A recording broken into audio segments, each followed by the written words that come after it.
सर्वप्रथमे पिता पुत्र पवित्र आत्मा गौरव हो पुणी समस्त को प्रेज द लॉर्ड। आसतु आज ईश्वर वाक्य मध्य गोटे पद अध्ययन करवा आलोचना करवा। आज आम्भे माने आलोचना करवा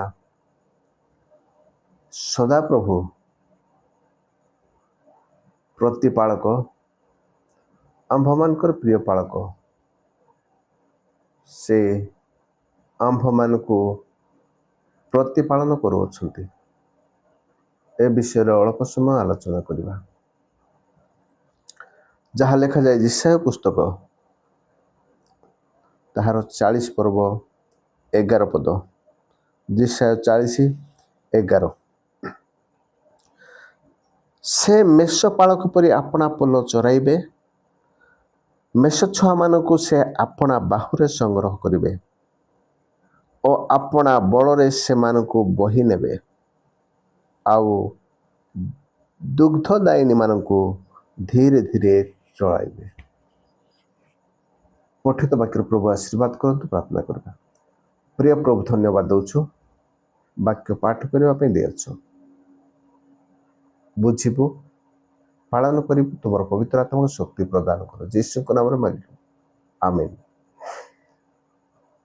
प्रिय प्रभु लोक मैंने यही स्थान रे जिसाय भाववादी आउ जिहुदा जेरुसालेम विषय ये दर्शन देखते आउ सदा प्रभुंकर ए वाक्य तांकर निकट उपस्थित हो अछि। आउ जिहुदा जेरुसालेम को से कहते आउ ए समय सदा प्रभुंकर जो महानता सदा प्रभुंकर जो प्रेम आदर जिहुदा अपनी जेरुसालेम प्रति ताहा से एठारे प्रकाश करुछंती। से मेषपालक परि अपना पल चराइबे। प्रिय प्रभुंकर लोक माने आंभ मानकर परमेश्वर मेषपालक परि पल को चराइबे। आमे समस्त जानू जे पालक मेष पल चराए आउ मेष पलर जत्न निए आउ मेष गुड़ाकर समस्त विषय से बुझे।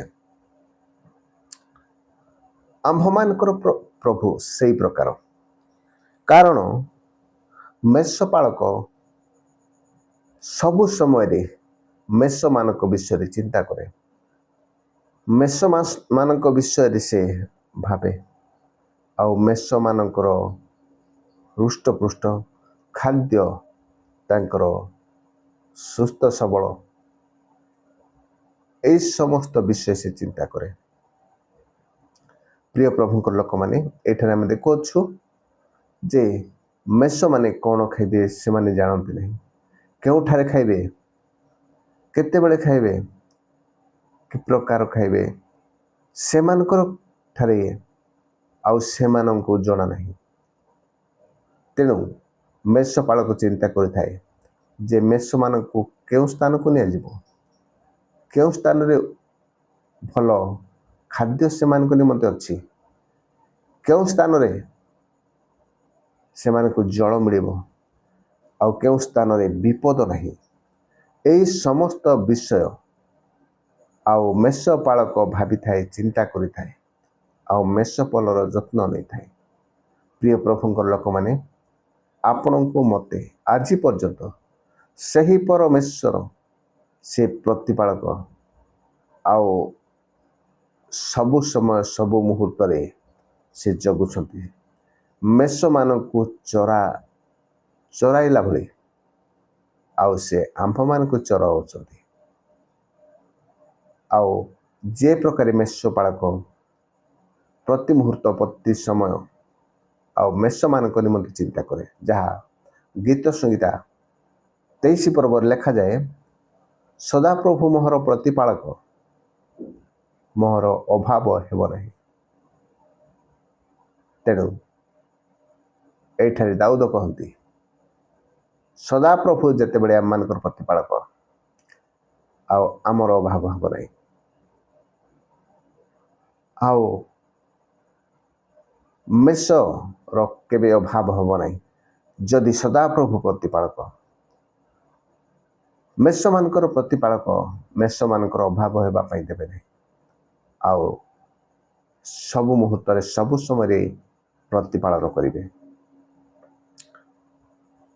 ଆମ୍ଭମାନଙ୍କୁ ସଦାପ୍ରଭୁ ପ୍ରତିପାଳନ କରନ୍ତି, ଚରାନ୍ତି। ଆଉ ସବୁ ସମୟରେ ସେ ଆମ ପାଇଁ ଚିନ୍ତା କରନ୍ତି। ପ୍ରିୟ ପ୍ରଭୁଙ୍କ ଲୋକମାନେ, ପ୍ରତିପାଳନ ପ୍ରତି ମୁହୂର୍ତ୍ତରେ ଆପଣଙ୍କର କାର୍ଯ୍ୟକ୍ଷେତ୍ରରେ, ଆପଣଙ୍କର ସାଙ୍ଗସାଥି ମେଳରେ, ଆପଣଙ୍କର ଦୁଃଖରେ, ଆପଣଙ୍କର ସୁଖରେ, ଅଭାବରେ, ଆପଣଙ୍କ ରୋଗ ସମସ୍ୟା ସବୁ ସମୟରେ ସେ ପ୍ରତିପାଳକ। ଆଉ ସବୁ ସମୟରେ ଆପଣଙ୍କର ଆବଶ୍ୟକ ଜାଣନ୍ତି, ଆପଣଙ୍କୁ ସାହାଯ୍ୟ କରନ୍ତି। ତେଣୁ ଆମେ ଅନେକ ସମୟରେ ଆପଣା ଝିଅମାନଙ୍କୁ ଉପଦେଶ ଦେଇଥାଉ, ଆଉ ସେମାନଙ୍କୁ କହିଥାଉ, ଆଉ ରାସ୍ତାର କଡ଼େ କଡ଼େ ଚାଲିବୁ, ଗାଡ଼ି ମଟର ଯିବା ଆସିବା କରୁଛି, କିନ୍ତୁ ପରମେଶ୍ୱର ତାହା କହନ୍ତି ନାହିଁ। ସେୟା କରନ୍ତି। ଆଉ ମୋହର ସନ୍ତାନ, ମୋହର ମେଷ, ଆଉ ସେ ଯାଉଅଛି, ମୁଁ ତାହା ସହିତ ରହିବି। ପ୍ରଭୁଙ୍କର ଗୌରବ ହଉ। ସେ ସବୁବେଳେ ଆମ ସହିତ ରହିବା ପାଇଁ ଚାହାନ୍ତି। ଆମର ପ୍ରତିପାଳକ ଆମ୍ଭମାନଙ୍କୁ ଚରାଇବା ପାଇଁ ଚାହାନ୍ତି। ଯେପରି ଈଶ୍ୱରଙ୍କର ବାକ୍ୟରେ ଲେଖାଯାଏ ଯେ ଫିଲିପି 4:9 ପଦରେ ଯେ ଆମ୍ଭମାନଙ୍କର ଅଭାବ ହେବା ପାଇଁ ଦେବେ ନାହିଁ।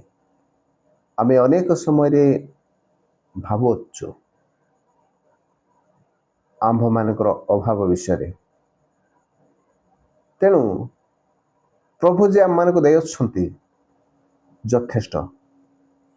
ଆମ୍ଭମାନଙ୍କୁ ସୁସ୍ଥ ସବଳ ଅଛନ୍ତି, ପରିବାର ଦେଇଅଛନ୍ତି, ଆମ୍ଭମାନଙ୍କର ସମସ୍ତ ଆବଶ୍ୟକ ବିଷୟ ଯୋଗାଉଛନ୍ତି। ଆମେ ଅନେକ ସମୟରେ ଅଧୈର୍ଯ୍ୟ ହୋଇଥାଉ, ନିରାଶ ହୋଇଥାଉ, ହତାଶ ହୋଇଥାଉ, ଆଉ ଯାହା ଅଛି ସେଥିରେ ସନ୍ତୁଷ୍ଟ ହୋଇନପାରି ଆମେ ନିଜକୁ ଅଭାବ ଅଛି ବୋଲି ଭାବିଥାଉ। ତେଣୁ ବାକ୍ୟ ଅନୁସାରେ ସଦାପ୍ରଭୁ ଆମମାନଙ୍କର ପ୍ରତିପାଳକ, ଅଭାବ ସେ ଆମ୍ଭମାନଙ୍କୁ କରିବେ ନାହିଁ।